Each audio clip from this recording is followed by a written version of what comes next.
Okay students, last video में हम लोग डिस्कस कर चुके थे डाइजेस्टिव ऑर्गन्स, जिनकी कंप्लीट हिस्टोलॉजी एंड स्ट्रक्चर जो है वो हमारा कंप्लीट हो गया था। सेकंड पोर्शन स्टार्ट होता है आपके एसेसरी डाइजेस्टिव ग्लैंड्स। देखिए, डाइजेस्टिव सिस्टम ऑफ मेंस, इस चैप्टर को हमने 3 पार्ट्स के अंदर जो है वो डिवाइड कर लिया था। फर्स्ट आपके आता है digestive organs,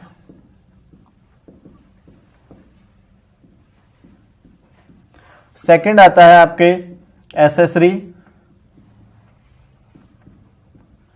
digestive gland and third आता है mechanism of digestion and absorption. Clear है? इस पूरे चैप्टर को हम इन 3 पार्ट्स के अंदर स्टडी करेंगे। तो फर्स्ट अपना जो प्रोसेस था वो कंप्लीट हो चुका है, यानी कि डाइजेस्टिव ऑर्गन्स, जिसके अंदर हमने पढ़ा बकल कैविटी, फिर उसके बाद में फेरिंग्स, उसके बाद में इसोफेगस, स्टमक, इंटेस्टाइन। ठीक है, इंटेस्टाइन के 2 पार्ट्स के अंदर डिवाइड किया था, small intestine and large intestine. ये पार्ट जो है वो कंप्लीट हो चुका था, इनकी हिस्टोलॉजी और स्ट्रक्चर जो है वो कंप्लीट कर लिया था। नेक्स्ट हम डिस्कस कर रहे हैं एसेसरी डाइजेस्टिव ग्लैंड्स। ठीक है, यानी कि जो सहायक पाचक ग्रंथियां हैं उनके बारे में डिस्कस करने वाले हैं। कौन कौन सी डाइजेस्टिव ग्लैंड्स है जो हम यहां डिस्कस कर रहे हैं? फर्स्ट है आपके सलाइवरी ग्लैंड्स, यानी कि लार ग्रंथियां। सेकंड आता है आपके पैनक्रियाज, यानी कि अग्न्याशय, और थर्ड आता है लीवर, यानी कि यकृत। क्लियर है? Glands are 2 type. जो ग्लैंड्स होती है उन्हें हम 2 पार्ट्स के अंदर डिवाइड करते हैं। फर्स्ट एंडोक्राइन ग्लैंड्स,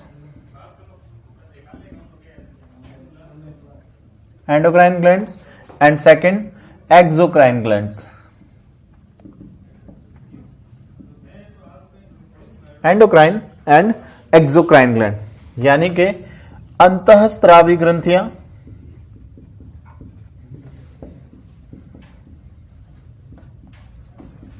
और बहिस्रावी ग्रंथियां।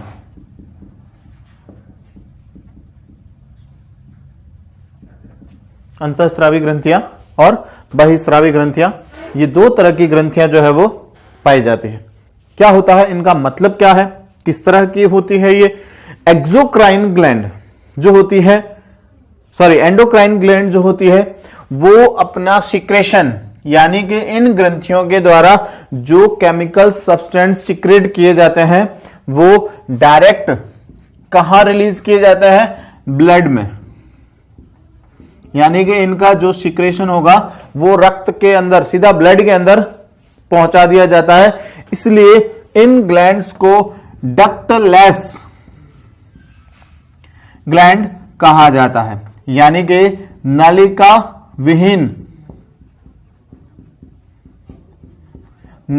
विहीन ग्रंथियां कहा जाता है। क्लियर हो गई बात आपको? Second exocrine gland. अच्छा, एक चीज और, एंडोक्राइन ग्लैंड्स के थ्रू जो केमिकल सब्सटेंस सिक्रेट किए जाते हैं इनको क्या बोला जाता है? हार्मोन्स। इन्हें हार्मोन्स कहा जाता है। ठीक है, सेकंड है आपके एक्सोक्राइन ग्लैंड्स। एक्सोक्राइन ग्लैंड्स ये अपना सीक्रेशन जो है वो डक्ट के अंदर सीक्रेट करती है, यानी कि नलिका के अंदर सीक्रेट करती है। जैसे कि एलिमेंट्री कैनाल हो गई, अपनी जो आहार नाल है, फूड ट्यूब, उसके अंदर सीक्रेट करती है, ब्लड में नहीं सीक्रेट करती है। ठीक है, इसीलिए इनको डक्ट ग्लैंड कहा जाता है। डक्ट ग्लैंड या नलिका ग्रंथियां कहा जाता है। तो दोनों में आपको डिफरेंस पता चल गया होगा। ये तो अपना सीक्रेशन सीधा कहां डालेगी, ब्लड में। इनके थ्रू जो सब्सटेंस सीक्रेट होता है उनको बोलते हैं हार्मोन, यानी कि ये हार्मोन का उत्सर्जन करती है। एक्सोक्राइन ग्लैंड, ये अपना जो सीक्रेशन है वो ब्लड से बाहर और जो बॉडी के अंदर जो ट्यूब्स प्रेजेंट होगी लाइक एज एलिमेंट्री कैनाल्स हो गई, उनके अंदर जो है वो अपना सीक्रेशन सीक्रेट करती है। और इनके थ्रू जो केमिकल सब्सटेंस सीक्रेट किए जाते हैं इन्हें कहा जाता है एंजाइम। इन्हें एंजाइम्स कहा जाता है। क्लियर है? इन्हें एंजाइम्स कहा जाता है। कुछ ग्लैंड्स ऐसी भी होती है जो इन्हें डक्ट ग्लैंड भी कहा जाता है।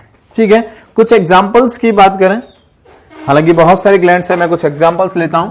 एंडोक्राइन ग्लैंड्स के अंदर एग्जांपल्स आ जाएंगे आपके पिट्यूटरी ग्लैंड्स,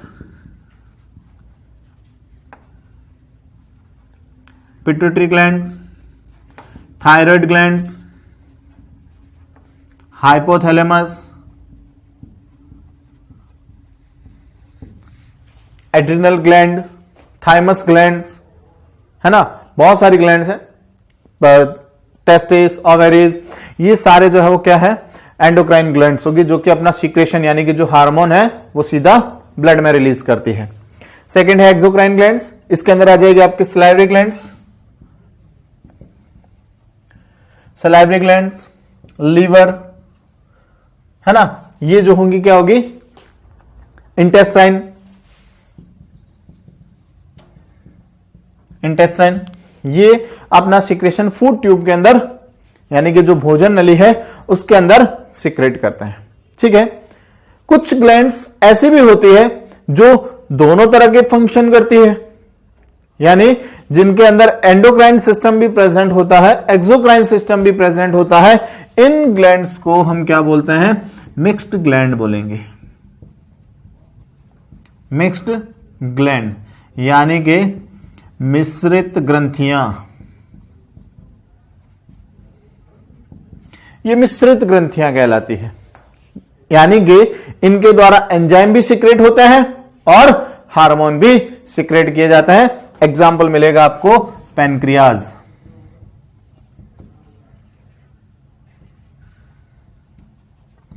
यानी कि अग्न्याशय।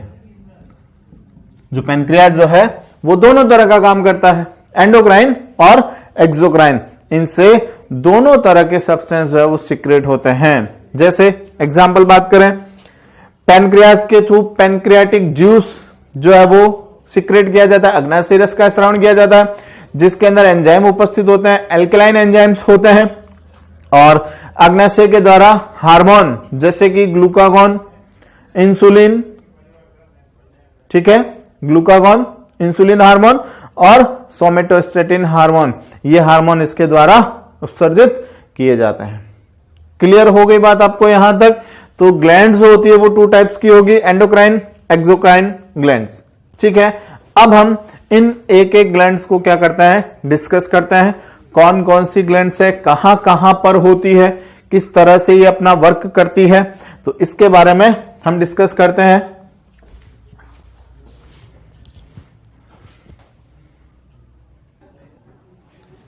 ओके, तो जो ग्लैंड्स है अपने 3 टाइप्स की डाइजेस्टिव ग्लैंड्स, इनको डिस्कस करते हैं।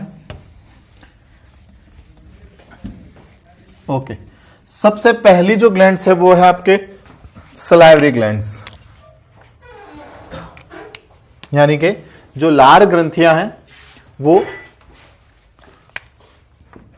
सबसे पहली हो जाएगी आपके सलाइवरी ग्लैंड्स।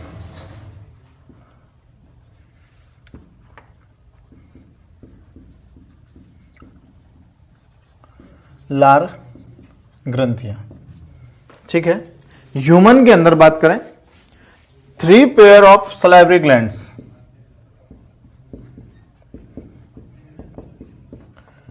तीन जोड़ी लार ग्रंथियां पाई जाती है, यानी कि टोटल 6 सलाइवरी ग्लैंड्स जो है वो बकल कैविटी के अंदर प्रेजेंट होती है। कौन कौन सी होती है? सबसे पहली जो ग्लैंड्स है वो है सबलिंगुअल, सबलिंगुअल ग्लैंड। हिंदी में इसे कहेंगे अधोजिह्वा, अधोजिह्वा लार ग्रंथि। कितनी होगी? 1 पेयर, यानी कि एक जोड़ी। अधो का मतलब क्या होता है? नीचे, सब मतलब नीचे, और लिंगुअल मतलब टंग, यानी कि जो जीभ है अपनी उसके नीचे होती है। ठीक है, ये रेविनस डक्ट के थ्रू जो है ओपन होती है। इनको डक्ट ग्लैंड भी तो कहा जाता है। ये अपना सिक्रेशन एक डक्ट के थ्रू, एक नलिका के थ्रू जो है वो सिक्रेट करती है। तो एक्सोक्राइन ग्लैंड है। जो सलाइवरी ग्लैंड्स होती है वो तो एक्सोक्राइन ग्लैंड्स होती है, यानी कि ये अपना सिक्रेशन जो है वो ब्लड में रिलीज नहीं करते हैं, ये बकल कैविटी के अंदर या एलिमेंट्री कैनाल के अंदर रिलीज करते हैं। तो ये हो जाएगी आपके सलाइवरी ग्लैंड्स एक्सोक्राइन टाइप की। सबलिंगुअल फर्स्ट टाइप है इसका, यानी कि ये जीभ के नीचे होती है, 1 पेयर जो है प्रेजेंट होती है।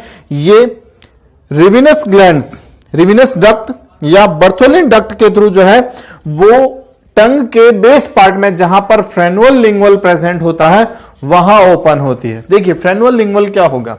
ये है आपकी टंग और ये है आपकी बकल कैविटी। ठीक है, बकल कैविटी, बकल कैविटी के बेस के साथ में जो टंग है वो एक मेम्ब्रेन के थ्रू क्या होती है? अटैच होती है, एक मेम्ब्रेन के थ्रू अटैच होती है।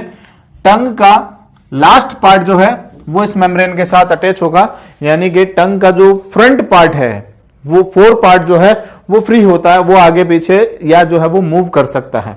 ठीक है, तो फ्रेनुअल लिंगुअल के पार्ट पर जो है वो यहां पर ये प्रेजेंट होती है 1 pair sublingual glands. Okay, second type जो ग्लैंड्स होती है वो होती है सब मैक्सिलरी ग्लैंड्स, सब मैक्सिलरी ग्लैंड्स, या जिन्हें अधोजंब ग्रंथियां कहा जाता है। अधोजंब, अधोजंब ग्रंथि या सब मैक्सिलरी डक्ट ग्लैंड्स कहा जाता है। ठीक है, अधोहनु भी कहते हैं, हिंदी में तो बहुत सारे नाम हो सकते हैं। अधोहनु भी कहा जाता है इसे, ध्यान रखें, अधोहनु या अधोजंब ग्रंथियां, सब ग्रंथ, मैक्सिलरी बोन्स। जंब क्या होता है? जॉ, जो जॉज होते हैं, यानी कि जो दोनों जबड़े होते हैं, इन दोनों जबड़ों के मिलने वाले स्थान पर, जहां पर दोनों जॉ आपस में ज्वाइंट होते हैं, वहां पर प्रेजेंट होती है। लेकिन ये एक डक्ट के थ्रू कहां ओपन होती है? इंसिजर टीथ के बेस पार्ट पर। जो ये अपने इंसिजर टीथ होते हैं इसके बेस पार्ट पर जो है ऊपर और नीचे प्रेजेंट मतलब ओपन होती है। प्रेजेंट कहां पर है? जहां पर जॉ बोन्स प्रेजेंट है, जहां पर दोनों जॉ, अपर जॉ और लोअर जॉ आपस में ज्वाइंट होते हैं, वहां पर प्रेजेंट होती है। और एक डक्ट के थ्रू ये इंसिजर टीथ के पास में क्या होती है? ओपन होती है। क्लियर हो गई बात? और ये वार्टन्स ट्यूब के थ्रू, नाम ध्यान रखेंगे, ये तो ओपन होती है आपके रिविनस या बर्थोलिन डक्ट, रिविनस और बर्थोलिन, बर्थोलिन डक्ट के थ्रू ओपन होती है। ठीक है, और सब मैक्सिलरी जो ग्लैंड है ये वार्टन डक्ट के थ्रू, वार्टन्स डक्ट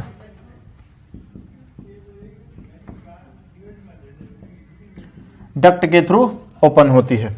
और थर्ड टाइप जो होता है वो होता है पैरोटिड ग्लैंड्स,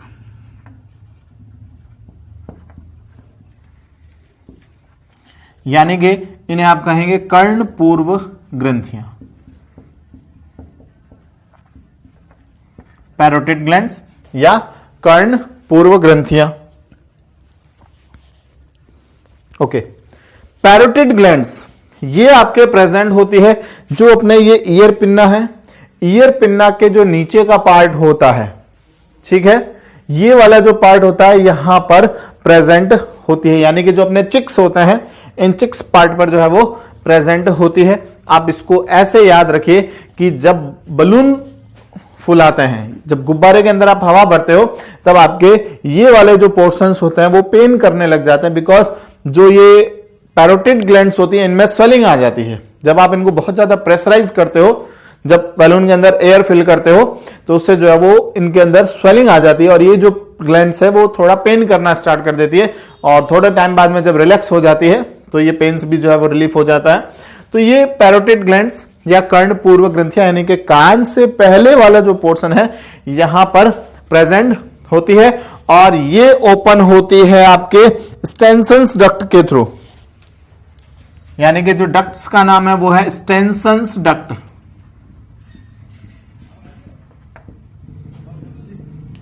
स्टेनसन्स नलिका, स्टेनसन्स डक्ट के थ्रू ओपन होती है।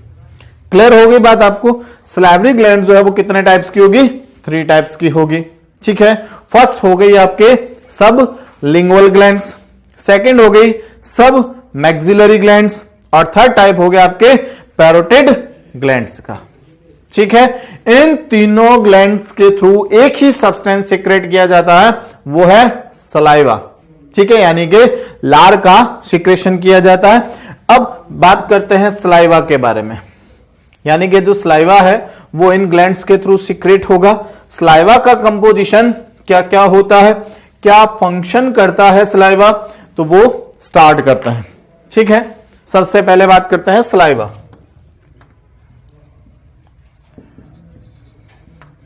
या लार।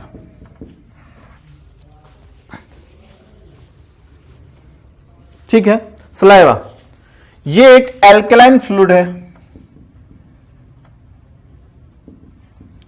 एल्कलाइन फ्लूइड यानी कि ये एक क्षारीय द्रव है।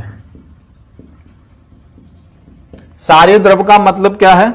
इसकी जो पीएच वैल्यू होती है वो मोर देन पीएच वैल्यू जो है वो मोर देन 7 होती है। पीएच वैल्यू मोर देन 7 यानी कि 7 से ज्यादा होगी, तो एल्कलाइन फ्लूइड हो गया ये, है ना। और दूसरी बात, इसका जो कंटेन होता है या जो इसका केमिकल कंपोजिशन है,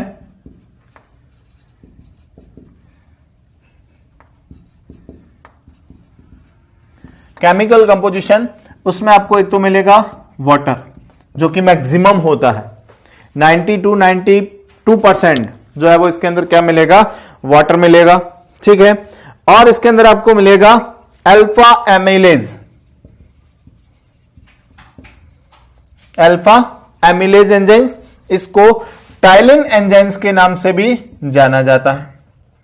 टाइलिन एंजाइम या अल्फा एमिलेज एंजाइम से बात करें तो इसके नाम से भी जाना जाता है। इसके अलावा इसमें मिलेगा आपको लाइसोजाइम एंजाइम्स।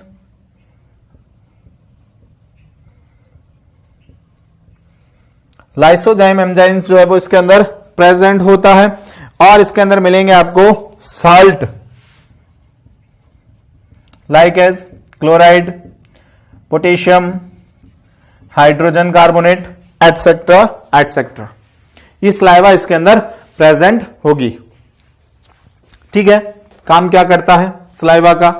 तो सलाइवा जो है वो फूड को क्या बनाता है?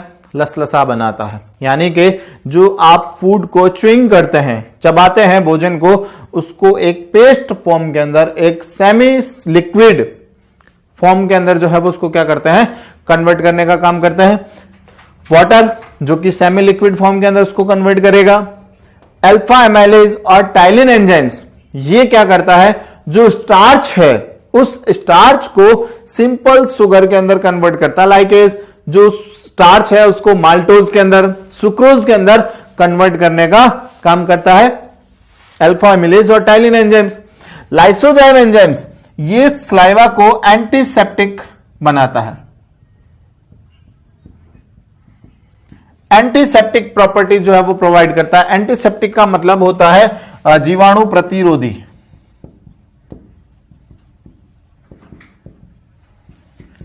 यानी कि फूड के साथ में कोई भी बैक्टीरिया वगैरह जो है वो अंदर आ जाते हैं, तो ये सलाइवा जो है वो फूड को भी उस बैक्टीरिया को भी डेड करने का काम करती है। क्लियर हो गई बात आपको? आपने देखा होगा कि बहुत सारे एनिमल्स जब चोट लग जाती है तो अपनी जीभ से जो है वो उसको क्या करते रहते हैं, चाटते रहते हैं। रीजन क्या है? सलाइवा के अंदर लाइसोजाइम एंजाइम्स प्रेजेंट होता है जो कि उस चोट को, जो इंजरी है, उस इंजरी को जल्दी से ठीक करने में काम में आती है। साल्ट, ये जो है वो सलाइवा के अंदर प्रेजेंट होंगे, क्लोराइड, पोटेशियम और हाइड्रोजन कार्बोनेट। ओके, फर्स्ट आपके ग्लैंड्स हो गई सलाइवरी ग्लैंड्स। सेकंड है पैनक्रियाज।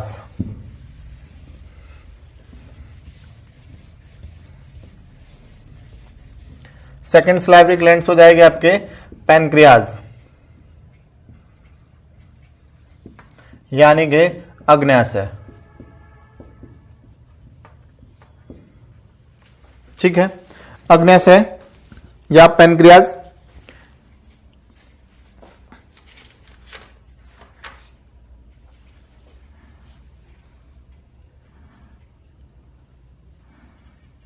ओके, इसकी जो ओरिजिन है वो होती है कहां से?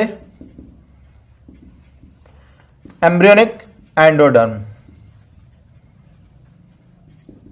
एम्ब्रियोनिक एंडोडर्म से जो है वो इसकी ओरिजिन होती है।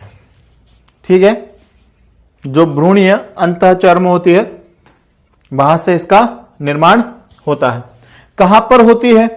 जो ड्यूडेनम होता है, यानी कि जो ग्रहणी है, उसकी दोनों लिम्स के बीच में होती है। जो ग्रहणी की दोनों भुजाएं होती है उसके बीच में पाई जाती है। देखिए इस तरह से ग्रहणी,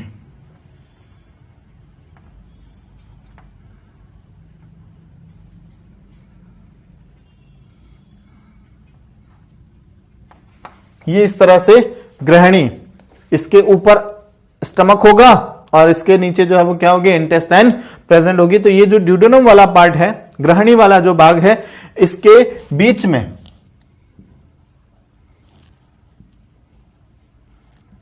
इस तरह से इर्रेगुलर शेप की, अनियमित आकृति की एक संरचना या ग्रंथि उपस्थित होती है जिसे कहा जाता है अग्न्याशय या पैनक्रियाज। ठीक है, ये जो पैनक्रियाज है ये एल्कलाइन फ्लूइड जो कि पैनक्रियाटिक जूस बनाता है उसका सिक्रेशन करता है। ये पैनक्रियाज जो है वो मिक्स्ड ग्लैंड है, यानी कि ये एंडोक्राइन फंक्शन भी करता है, एक्सोक्राइन फंक्शन भी करता है। अंतःस्रावी और बहिस्रावी दोनों ग्रंथियों के तौर पर क्या करता है? काम करता है। अब ये कैसे ओपन होता है, कैसे सिक्रेशन करता है इसका, तो देखें इसकी स्ट्रक्चर। अभी नेक्स्ट ग्लैंड हम डिस्कस करेंगे आपके लीवर। ठीक है, तो सपोज ये लीवर है। ठीक है, ये लीवर जो है वो 2 लोब्स के अंदर डिवाइडेड होगा। जब इसके स्ट्रक्चर देखेंगे तो बात करेंगे। ये दोनों आपस में मिलकर के एक डक्ट बनाते हैं जिसे क्या कहा जाता है? हेपेटिक डक्ट कहा जाता है। ठीक है, यानी कि यकृत वाहिका कहा जाता है। और यहां पर एक प्रेजेंट होता है आपके गॉल ब्लैडर। गॉल ब्लैडर की ट्यूब और हेपेटिक डक्ट, ये दोनों आपस में मिल करके क्या बनाते हैं? कॉमन बाइल डक्ट बनाते हैं। कॉमन बाइल डक्ट, सामान्य पित्त वाहिनी। ठीक है, सामान्य पित्त वाहिनी, जिसे डक्टस कोलोडोकस भी कहा जाता है। ठीक है, सामान्य पित्त वाहिनी बनाते हैं। और यहां इस तरफ पैनक्रियाज होगा, ये इस तरह से पैनक्रियाज।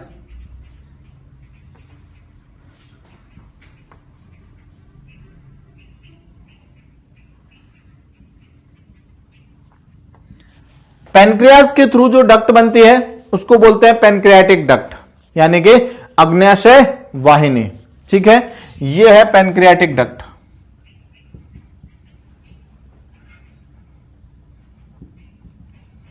ये पैनक्रियाटिक डक्ट बनाती है अग्न्याशय वाहिनी, ये भी किसके साथ में ऐड हो जाएगी, इस कॉमन बाइल डक्ट के साथ में ऐड हो जाती है। ठीक है, और ये बनाती है हेपेटोपैनक्रियाटिक डक्ट बना देती है। हेपेटोपैनक्रियाटिक डक्ट यानी कि यकृत अग्न्याशय वाहिनी। क्लियर हो गई बात आपको? तो हेपेटोपैनक्रियाटिक डक्ट बन जाती है, एक कॉमन डक्ट बन जाएगी जहां से लीवर भी अपना सिक्रेशन करेगा और पैनक्रियाज भी अपना क्या करेगा, सिक्रेशन करेगा। और ये दोनों कहां ओपन होती है आपके, इस ड्यूडेनम के अंदर, इस ड्यूडेनम के अंदर ओपन होती है। यहां एक इंस्पेक्टर प्रेजेंट होती है जो कि इनके सिक्रेशन को क्या करती है, कंट्रोल करती है। ये इस तरह से समझ लीजिए, ये यहां से ड्यूडेनम स्टार्ट हो गई, ये यहां से स्टमक,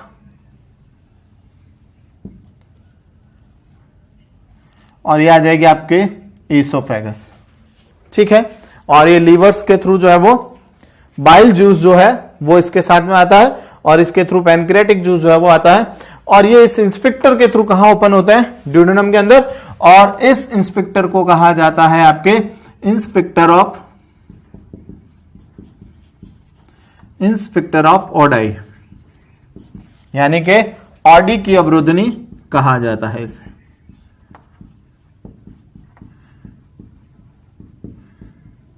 इसे ऑडी की अवरोधनी कहा जाता है। क्लियर हो गई बात आपको?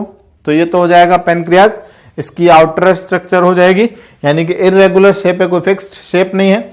मोस्टली जो है वो ये चिली की शेप के अंदर जो है वो प्रेजेंट होती है, जो मिर्ची होती है उसके शेप के अंदर प्रेजेंट होती है। ठीक है, अब बात करें इसकी इनर स्ट्रक्चर की। इसके अंदर 2 टाइप्स की सेल्स प्रेजेंट होती है, यानी कि जो पैनक्रियाज है ये 2 टाइप्स की सेल्स से मिलकर के बना होता है। जो फर्स्ट सेल्स होती है वो होती है आपके एसिनाई,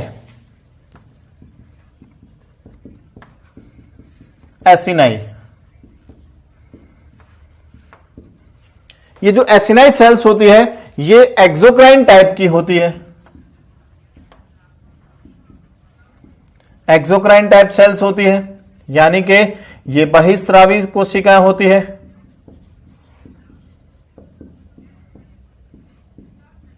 ये बहिस्रावी कोशिकाएं होती है, इनके द्वारा कुछ एंजाइम का सिक्रेशन किया जाता है। ठीक है, कौन कौन से एंजाइम्स है जो इसके थ्रू सिक्रेट किए जाते हैं? एक तो ये पैनक्रियाटिक जूस बनाती है, पैनक्रियाटिक जूस के अंदर एक तो आपके प्रेजेंट होता है एमिलेज एंजाइम्स, एमिलेज एंजाइम जो है वो इसके अंदर पाया जाता है। ठीक है, एमिलेज एंजाइम्स प्रेजेंट होगा जो कि एक एल्केलाइन फ्लूइड होता है, और ये भोजन के साथ में जो है वो मिक्स्ड हो जाता है और बनाती है आपके लाइपेज एंजाइम्स। लाइपेज एंजाइम जो है वो इसके थ्रू सीक्रेट किया जाता है, लाइपेज, एमाइलेज, ये इसके थ्रू सीक्रेट किए जाते हैं। क्लियर हो गई बात आपको? सेकेंड टाइप्स की जो सेल होती है उन्हें कहा जाता है लैंगरहैंस की द्वीपिकाएं।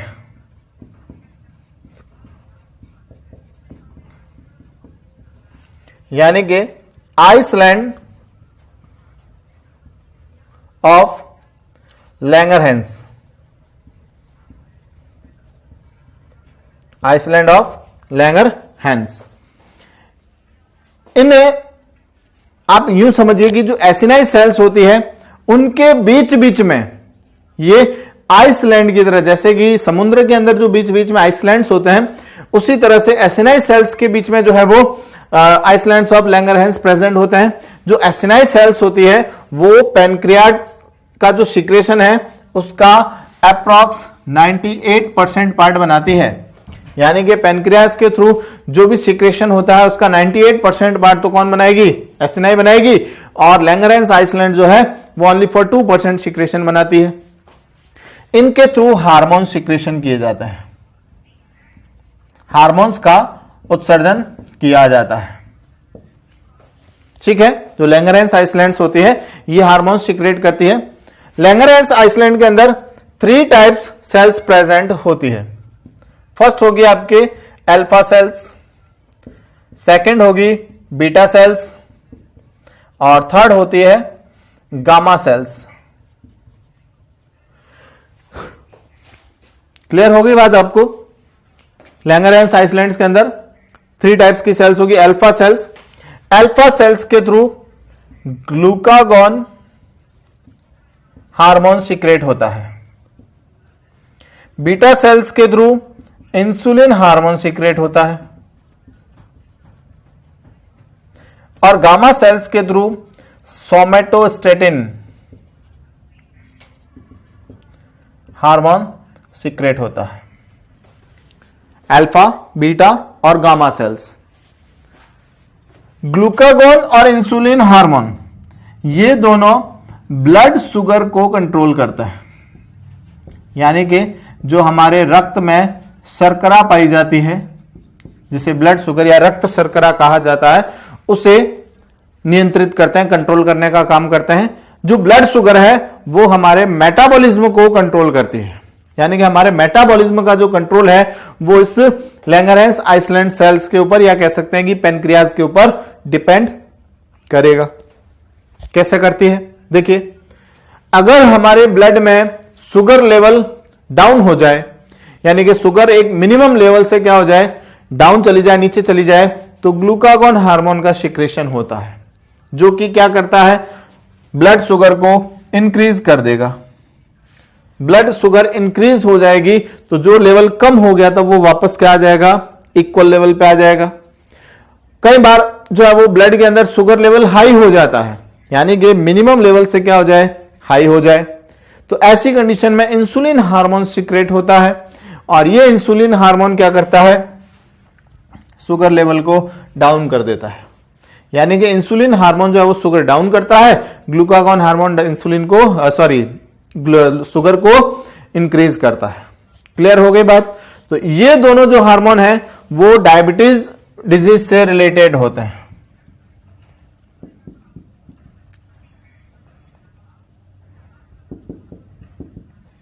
डायबिटीज डिजीज से रिलेटेड होते हैं, यानी कि इन दोनों हार्मोन्स के इम्बैलेंस होने पर डायबिटीज डिजीज जो है वो क्या होती है, जनरेट हो जाती है। ठीक है, और सोमेटोस्टेटिन हार्मोन ये मेटाबॉलिज्म या ग्रोथ को क्या करता है, रेगुलेट करने का काम करता है। क्लियर हो गई बात आपको? तो ये तो हो जाएगी आपके पेनक्रियाज।